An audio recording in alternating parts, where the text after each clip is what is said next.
Here we've got a little trick that we can do. What we like to do is drill a little hole in the muffler, because what can happen, or what happens, these rear mufflers, they don't get enough heat to burn off the condensation.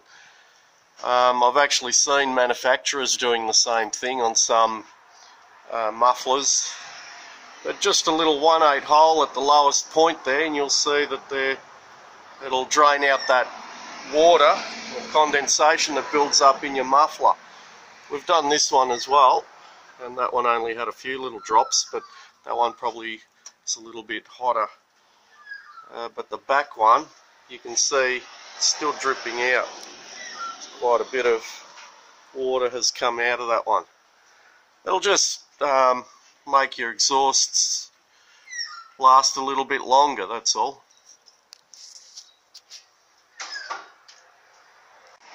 And the choice is yours if you want to do that or not.